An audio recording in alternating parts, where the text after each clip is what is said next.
Eh bien voilà, Jacques Anciot, merci de nous recevoir, Mais je vous en prie, de consacrer Georges. votre temps à nous raconter votre carrière. Votre carrière de marionnettiste, ça vous a pris quand et comment, cette affaire-là? C'est comme tout le monde, on tombe pardon, Oui, mais vous pouvez y aller, allez-y. en bilingue. En bilingue, oui. On tombe dedans, comme on dit vulgairement, mais j'ai toujours bien aimé les marionnettes. On m'a fait cadeau d'un petit Charlemagne en 1946. Ah ouais, J'avais 4 ans. ça fait après la guerre. Et bon, j'ai joué avec le petit Charlemagne, et puis j'ai fait d'autres marionnettes. Je lui mettais des fils, il n'en avait pas. C'était une petite marionnette liégeoise, une 35 cm, qui venait d'une troupe qui avait donné un spectacle dans le cercle villageois de mon village. Hein. Et le montreur avait Donc, oublié. de savoir où c'était? Soetalo. D'accord. Ouais, ouais. Il y avait déjà une troupe de théâtre qui prestait là-bas? C'était des itinérants. Ah oui. C'était un spectacle qui s'était donné avant-guerre, et le montreur avait oublié une petite marionnette. Qui a fait bon honneur. Et le tenancier était mon grand-oncle, et il m'en a fait cadeau. Oui, mon bonheur. Oui, voilà. Ah oui, oui, oui. Après j'en ai fait à Gênes, j'en ai fait un peu tous les genres, des ombres, et puis un peu oublié, puis fait du théâtre tout court, et puis en 60, on a eu la possibilité de jouer à une fête paroissiale avec un petit théâtre démontable, qui tenait dans un coffre. On montait la scène, les décors, les coulisses, tout était à l'intérieur, et une quarantaine de marionnettes. Et le propriétaire du théâtre avait dit, pour les œuvres, je veux bien prêter mon théâtre pendant le week-end. Si quelqu'un veut s'en occuper, vous aurez des bénéfices. On a travaillé avec le théâtre. Ça, c'était vraiment... On jouait Orson et Valentin. Et la fée Carabosse, la fée au milieu boss. Et donc, est-ce que c'est vraiment là que vous avez commencé à jouer vraiment Oui, oui, vraiment avoir le goût pour... Et ça se passe à quel moment, ça? En 60, en septembre. Et on a joué ces 2 jours-là. Je crois qu'on a fait... C'était à 5 francs d'entrée, on avait plus de 1500 francs, donc on avait 300 entrées, c'était pas mal. On jouait à l'abattage comme M. Engels sur la foire un peu. Hein. Voilà, alors on a essayé différents genres après. À Saint-Luc, alors avec des amis peintres, sculpteurs, d'autres qui étaient écrivains, poètes. On a commencé à faire des spectacles, mais avec des marionnettes de tout genre, marionnettes d'objets plutôt, comme on a dit après. On n'appelait pas encore ça d'objets. Et des petites marionnettes liégeoises, toute une série de petites scènes, dans un petit théâtre qui était en haut de Sainte-Marguerite, en face de Saint-Joseph à l'époque. L'entrée était rue Sainte-Marguerite, l'entrée de l'hôpital, du vieil hôpital. Et puis on est redescendu plus bas, à peu près en face de la rue de l'église Sainte-Marguerite. Oui, d'accord. 130 là-bas. Alors on a refait un théâtre dans les combles. Et ça se passe dans quel... En 64-65, ces 2 théâtres-là. Et quand on faisait tous les décors, on faisait des marionnettes, on faisait tout, on s'est dit, mais oui, mais quand même à Liège, il y a des marionnettes que tout le monde connaît. Une tradition. Une tradition, on peut exprimer quand même beaucoup de choses. Faisons un peu un essai avec cela, et c'est à ce moment-là qu'on a cherché du matériel et qu'on n'en a pas trouvé. Parce que tous les théâtres avaient mis la clé sous le paillasson. L'année où, aux biens communaux, c'était fini. Oh là là. Et quand même, on a commencé à en trouver. Celle des biens communaux était en vente. Vous étiez à ce moment-là à la recherche de marionnettes. Ah oui, de matériel, de marionnettes, donc oui, oui. On en trouvait encore, mais à des prix qui, pour nous, pauvres petits escoliers, là, oh là là, oh là là. On a quand même acheté Bonnette, un géant, un cheval. Bonnette qui est votre personnage. Oui, qui est devenu Bonnette, oui, oui. Et puis petit à petit, on en a trouvé un peu. Et c'est surtout quand M. Engels a pris sa retraite en 70 qu'il a accepté, quand il était sûr que c'était pour jouer, de céder une partie de son matériel. Ah oui, il fallait que ce soit C'était plus long, actif, 2 ans de courtisailles. En 72, il a accepté d'en vendre, alors on a commencé à construire le théâtre ici. On avait acheté la maison ici dans l'intention de faire un théâtre de marionnettes liégeoise ici.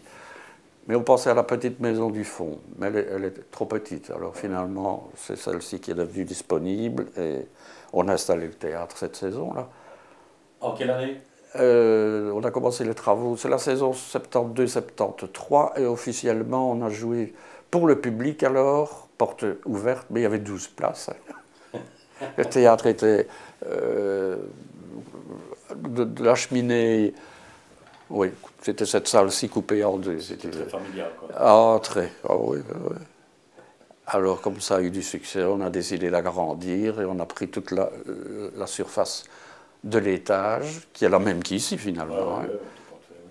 Et alors là, bon, vous commencez vraiment une saison et vous démarrez vraiment en théâtre marionnette, vraiment bien établi, vraiment. Oui, ça c'est 74, là. C'est ça. Fin 74. Vous avez, je crois, une orientation plutôt public adulte, hein, c'est bien ça? Oui, oui, depuis le début, ça. Oui, oui. Toujours été, ça toujours. Je voulais savoir. Oui. Ouais. On a joué au début uniquement pour adultes, et puis on a fait des matinées familiales. Et comme on disait, ici, ce n'est pas les parents qui amènent leurs enfants, c'est les enfants qui accompagnent leurs parents. Ouais, donc, et c'est une volonté, ça c'est... Oui. Oui, parce que dans le temps, aux origines, il y avait toujours des enfants. Il y en avait dans le Crapaud-Treille qui allaient... Mais c'était le Crapaud-Treille, mais c'était pour les adultes. Hein. Ben, c'est l'origine du théâtre marionnette. Absolument. Tous les théâtres de marionnettes, oui. Donc vous avez voulu maintenir cette tradition. Oui. Ce qui n'est pas facile, je pense, au départ. Non, pas du tout. Parce que tout le monde ne l'accepte pas. Non. Et encore le jour d'aujourd'hui. Hein. Ah oui, c'est toujours... Ah, vous faites des marionnettes, ah oui. On connaît un petit peu le public, comment il réagit. Oui. Alors vous avez un répertoire, naturellement, à ce moment-là. Il faut chercher un répertoire qui peut convenir pour l'adulte. Et vous allez où alors dans ce répertoire? Il est vaste. On a toujours repris de l'épopée dès le début, hein, des chansons de gestes, Mathilde de France, le Tristan Iseux, la table ronde. Les classiques de chevalerie, oui. Et je me permets quand même d'intervenir, parce que quand on parle Albotrou, là, Nanouk Kitchou, parce que c'est quand on parle Albotrou, justement, on pense surtout à Ubu. Oui, c'est dès le début. C'est quelque chose typique de chez vous, ça aussi. Oui. En 60, c'est arrivé comment? En 60, j'avais envie de monter Ubu avec des marionnettes. Et j'avais fait l'affiche, j'avais gravé à bois, comme toujours. Hein, quand on venait écrire un roman, on fait le titre, et puis on... Une belle page de gamme. Oui, et puis c'est dans le terroir. Donc j'avais fait une belle affiche. Et puis j'ai été appelé sous les drapeaux. Donc je n'ai pas monté Ubu à ce moment-là. J'avais des mécanismes comme gestes pour jouer. J'avais des défilés d'armée avec des manivelles. Bon, c'est disparu, ça. Il n'y a plus de traces. À l'armée, dans la chambrée, on jouait Ubu le soir, extinction des feux à 10 h, on éteignait le poêle, on sait bien comment, et on épinglait des couvertures aux fenêtres. Et puis quand tu étais prêt, on assemblait les 2 grandes tables de la chambrée qui servaient de scène, on dressait des lits pour faire les coulisses, avec les autres couvertures et des draps de lit. On faisait semblant de profondeur de décor, et on jouait. Voilà, on jouait Ubu là, sous les drapeaux. Et un jour, on était dans une... Et on jouait avec des lampes de poche, bien entendu. Les camarades ne connaissaient pas le texte, on était chacun avec des petites copies, parfois à la main, on jouait une scène, avec des lampes de poche. Ah oui, on était 13 dans la chambre, il y a qu'est-ce que tu dis malheur, donc on était une douzaine. Mais on ne jouait pas tous les 12 en même temps, selon les scènes, et il y avait d'autres qui regardaient. Et une nuit, parce que ça durait, on a entendu des applaudissements. Pas très nourris, et on a dirigé nos lampes de poche vers la porte. C'était les 2 officiers de semaine qui étaient là, qui étaient entrés discrètement dans la chambrée.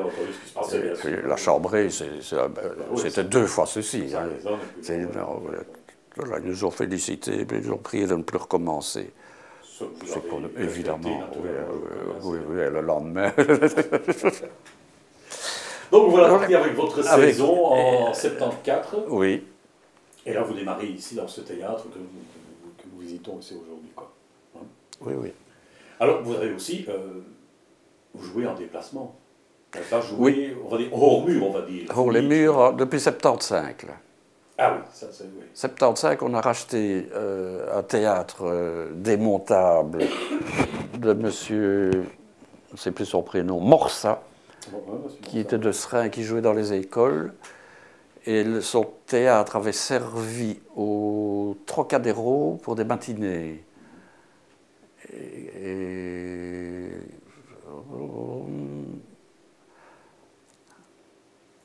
Je fais une pause comme ça. Ouais. Je ne retrouve plus le nom de Saperlipopette. C'est pas son nom. Hein. Saperlipopette. Qui était menuisier au théâtre de la Place, mais qui était un ancien cérésien, et c'est lui qui jouait avec ce théâtre-là au Trocadéro, les mercredis après-midi, à l'époque. Et le théâtre a été à vendre, M. Lambert Lemaire, le père de... qui vient de et ça y est, qui vient de décéder il y a 2-3 ans, Juliette. Juliette, oui. Oui, c'était son papa, Lambert Lemaire, qui était le propriétaire directeur, qui vendait ce théâtre-là, avec tout un stock de marionnettes en carton, en papier mâché. En papier mâché, en papier mâché. Curieux, parce que ça, bon, oui. On ne connaissait pas du tout. C'est le seul cas qu'on connaisse. Et à Tringues aussi. À Tringues, mais avec des fils. Des fils supplémentaires, aux mains en tout cas, et parfois aux jambes. Il y en avait parfois de très compliqués, marionnettes de musical, il y avait des noirs musiciens de jazz, par exemple, avec instruments qui pouvaient emboucher le saxophone. Voilà. Donc vous avez eu ce théâtre-là, et, oui. Et vous êtes parti alors... on a adapté parce que oui. On a eu des... C'était un théâtre en tube. Je dis c'était parce qu'on va connaître le happy. On l'a adapté à nos dimensions, à nous. Oui. Et puis on a commencé à tourner. Oui. Tourner hors mur, comme on dit, donc. Oui. En Belgique, bon. En Belgique d'abord, dans la province et les environs d'abord. Oui, hein. Et puis alors, vous avez passé les frontières de la Belgique. Ah oui, assez vite, là, oui. Ouais. Et vous partiez dans des festivals ou des rencontres? Il y a eu des festivals, bien sûr, des tournées aussi. On a fait deux tournées en Espagne. Allemagne, c'était assez ponctuel. Le Japon, par exemple. Le Japon, là, c'était 2 mois, là. 2 mois de tournée du nord au sud. Ça se passait comment? Bien. J'imagine. Mais les spectacles... D'abord, le théâtre ne pouvait pas aller au Japon parce qu'il était trop lourd et c'était absolument impayable, hors prix pour tout le monde. Pourtant, au Japon, ils avaient des sous, mais alors on a décidé de le construire, faire un jumeau là-bas, et ça, ils sont spécialistes. J'ai fait une 40aine de pages de plans. Ouais, ils peuvent copier facilement. C'était extraordinaire. On est arrivé là-bas, on a le souffle coupé quand on est arrivé dans le théâtre à Tokyo. Le théâtre Albotroul était presque fini. Ils étaient en train de lettrer Albotroul. Ils avaient presque terminé ça. C'était magnifique. Avec des photos en plus. Nous avons un petit rideau trompe-l'œil au-dessus de la scène. Hein, l'ouverture de scène, un petit, le vrai rideau, mais il y a un petit trompe-l'œil, une frise. Oui. Mais les photos, ils étaient tellement bien peints, on avait peint avec Pierre Kroll, entre autres. Ouais. C'était magnifique. Et sur photo, ils ont pensé que c'était un vrai tissu. Alors, ils s'appliquaient, au moment où nous sommes arrivés, à plisser, onduler le tissu à l'intérieur des moulures. Superbe. Donc, oui, vous avez vraiment une frise. Et le théâtre était exactement le... Et vous avez joué, pas joué en japonais quand même. Oui, je ne sais plus, je ne savais déjà pas dire bonjour à la fin. Oui, on a voyagé avec le manager du théâtre et le directeur artistique, qui ne parlaient ni français, bien sûr. Il y avait 300 Belges à l'époque au Japon. Avec nous 3, c'était 303. Et ils ne parlaient pas anglais, ils ne parlaient rien, et nous on ne parlait pas japonais. À la fin, non, après 15 jours, on communiquait parfaitement avec eux. On avait des dictionnaires, et puis je ne sais pas, il s'est installé à Code. Voilà. À la force des choses, parce qu'il faut sortir donc d'une manière ou d'une autre. Mais pour les spectacles, alors là, nous avions justement une interprète qui a suivi toute la tournée et qui doublait réplique par réplique. Elle connaissait tellement bien que elle était interprète, donc elle l'entend, elle traduit au fur et à mesure. Et les intonations, elle avait tellement entendu qu'elle avait nos intonations, nous on essayait de jouer comme elle. Donc en japonais, mais avec les intonations oui, tous les soirs elle écoutait. Comme il y a toujours une petite part d'improvisation, on ne peut pas. C'est pas évident. Non, elle aimait bien ça. Elle était contente parce que sinon c'était trop routinier, trouvait-elle. Elle aimait bien quand on improvisait. C'est une expérience qui sort de l'ordinaire, naturellement. Ah Japon, oui. Les États-Unis, ils avaient fait pas mal de pays d'Europe, mais là, c'est plus proche de nous et la culture. Et là, c'est tout à fait différent. Et il y a 25 ans, ça a bien changé encore depuis. Oui. Alors bon, pour le jour d'aujourd'hui, ça se passe comment, Jacques? On en est où? Nous sommes en 2012, là. Oui, l'âge venant, on rétrécit un peu ses activités, on les réduit, on ne les rétrécit pas, réducteur de tête. Il y a cette petite hasticote-là que je viens de mentionner, on a de nouveau volé la camionnette comme il y a 20 ans, oui, effectivement, camionnette du théâtre, avec le matériel itinérant à l'intérieur. Quand on avait acheté le théâtre au Trocadéro, on avait découvert qu'il y avait 2 théâtres dans le paquet de tuyaux, de tubes. Il y avait pour remonter donc on avait un qui servait pour la scène et un pour les expositions. On fait beaucoup d'expositions, mais c'était bien. On avait une scène qui pouvait être condamnée si on veut. Quand on a volé la première fois il y a 20 ans, on a racheté un véhicule et on l'a rééquipé et on a remonté le 2e théâtre, celui qui servait d'exposition. On l'a rééquipé pour jouer. Voilà. Donc maintenant, il n'y a plus de véhicule. C'est récent, ça. Je m'en suis aperçu le 30 ou 31 août l'année dernière. Alors je n'ai plus de tube. Il n'y en a plus rien. Il n'y a pas de marionnette. Non. On sortait les décors, on sortait toujours les marionnettes et toujours le son qui est toujours qui est cher. Sinon, l'électricité, l'éclairage, ça restait dans un coffre, le coffre électrique, comme on disait. Le coffre électrique, oui, mais pas le son. Donc ça a été sauvé. Enfin, mais bon, c'est malheureusement, ce qui vient d'arriver, c'est bien triste. Mais vous continuez votre saison. Ici, oui. Fixe, alors, un peu réduite parce qu'il y a des problèmes d'assistants. Donc moi, je ne rajeunis pas. Je n'ai pas comme vous. Merci. On va tout dans les sens. Le poids des ans, l'autre asticote, mais vous êtes au courant, c'est le mur là-bas qui a été détruit l'année dernière, donc ça, il a fallu refaire ça pendant une saison entière. Ouais. L'année dernière, je m'étais aussi cassé 4 côtes, pour faciliter les choses.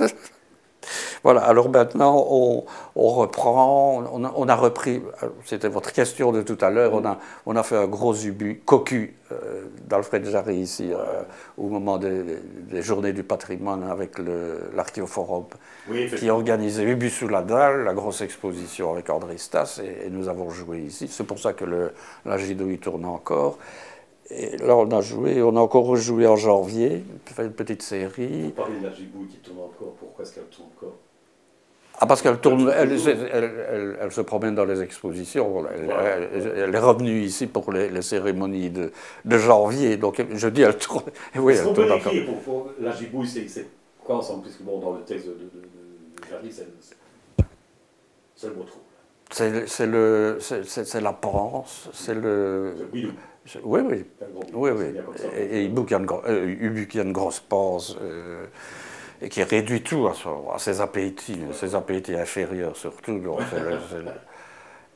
et le théâtre s'appelait Botroul ici, Albotroul depuis longtemps. Il s'appelait depuis longtemps. C'est vous qui l'avez créé comme ce nom-là? Ah oui. À Sainte-Marguerite. Donc on a quitté là en 67, mais il s'appelait déjà. Et des tas de raisons, hein, que tout le monde en a une, ça ne fait pas de discrimination, pas de jaloux. Botrou, ça évoquait un peu naissance, ça évoquait un peu cocon, on va dire. Hein. C'était l'idée de renouer le cordon aussi avec la tradition et les anciennes pratiques. Donc il y avait toutes sortes de belles raisons. Et qu'en wallon, ce n'est pas Botrou, ce n'est pas nombriliste du tout. Voilà, justement. Parce que pas du tout. Parce que bien souvent, on dit, mais non, mais ici, c'est vraiment le cocon, c'est vraiment le wallon emploie le mot botrou, pas du tout comme le français. Nombril, c'est nombriliste. Et botrou, c'est quelqu'un qui s'est mal levé, qui s'est levé du pied gauche. Ouais. On dit inanelukis botrou tos leva au matin. C'est important quand même. Oui. Donc sa botrou n'est pas quelqu'un. Pas de bonne humeur. Il faut, oui, c'est un peu Bouddha. Qu'elle garde sa botrou en se levant. Et donc, la saison, donc, elle est repartie. Maintenant, vous avez une saison qui repart. Oui, oui, oui. Vous avez des projets encore? Oui, encore Ubu. Mais on a joué tout Ubu. On a joué l'Ubu Rouet, adapté par André Blavier. Après, j'ai adapté Ubu Enchaîné, Ubu Altienne. Et maintenant, on travaille avec André Stas. On devait faire l'adaptation d'Ubu Cocu avec André Blavier. Il a fait le titre et l'Ubu au Quen, qui est bien parce que c'est au cornet, c'est le petit coin aussi. Et comme Ubu Cocu, ça se passe beaucoup dans les latrines. Au Quen, c'est les petites coines. Le mot est facile. Et que Cornegidouille, André Blavier avait traduit ça par Quen di Botroul. Au moment où Botroul était déjà le nom du théâtre ici. Et quand on a créé Botroul, l'Ubu Rouet, Quen di Botroul trouvait sa place naturelle. Le beau jeu oui. Donc voilà, on fait l'adaptation maintenant, puisque André Blavier est mort après avoir trouvé le titre. Il y aura 11 ans au mois de juin. Avec André Stas, on retravaille à l'adaptation du Ubu Cocu. Elle est loin, donc c'est peut-être pour la fin de cette saison, en tout cas pour le début de la saison prochaine. 2013, en tout cas, ce sera sur les planches. Ouais. Alors, il y a une expression qu'on tient chez vous aussi, c'est « ma traîne, ma liberté ». Ah, c'est ma liberté. On le sent, justement, c'est suite à... Oui, c'est vrai. C'est que vous retrouvez justement on peut l'appeler dans l'art de la marionnette, n'ayons pas encore des mots, c'est bien ça. Qu'est-ce que vous avez retrouvé, qu'est-ce que vous avez trouvé, qu'est-ce que vous avez ressenti dans cet art que vous pratiquez maintenant depuis quelques années? Un moyen d'expression, hein, c'est que on peint, on écrit, on dessine, on sculpte. J'étais quand même sculpteur. C'est comme si j'étais... Non, je suis toujours naturaliste sculpteur sur mes papiers d'identité. C'est un moyen d'expression. Il y a toujours la transmission aussi. Les théâtres de marionnettes, c'est pas dans... C'est l'origine du théâtre, on va dire, même avant les comédiens probablement. Mais au bout d'un moment, ça a servi un peu de relais, c'est de faire passer des choses que le théâtre de comédiens ne montre plus, par exemple. Il fut comme une époque où on venait au théâtre pour apprendre un petit peu son histoire locale, son histoire régionale. Absolument. C'était comme ça. Absolument. Boussard disait l'école des loisirs avant la lettre, c'est vrai. C'est vrai. Hein. Donc vous en avez une grande satisfaction, je pense. Énorme. Oui. Pas encore près de lâcher la traîne. Non. C'est tout, Charles, non. Je crois qu'on a fait le tour. Si vous avez encore des petits... Et le plaisir des spectateurs, enfin, notre plaisir avec les spectateurs, il faut quand même bien dire que le théâtre et le théâtre de marionnettes, c'est la seule forme d'expression où le spectateur, où l'autre est obligé d'être présent. Le cinéma, c'est la conserve, c'est fini. Il a le droit de participer aux marionnettes aussi. Ah oui. Et s'il n'est pas là, il n'y a pas de théâtre. Il n'y a pas de théâtre. Tout à fait. Un livre, il est fait, il peut rester là. Peinture, sculpture, c'est la même chose. Hein. Parfois une expression comme ça que je dis, le public, c'est le public qui donne la couleur au spectacle. Ah, bien entendu. Oui. Et qui fait que par sa présence, le spectacle a lieu, parce que quand il n'y a pas de spectateur, on ne joue pas. Ça arrive de temps en temps, rarement, mais oui, on a connu des hivers avec personne. à faire, les gens n'ont pas parlé. Oui.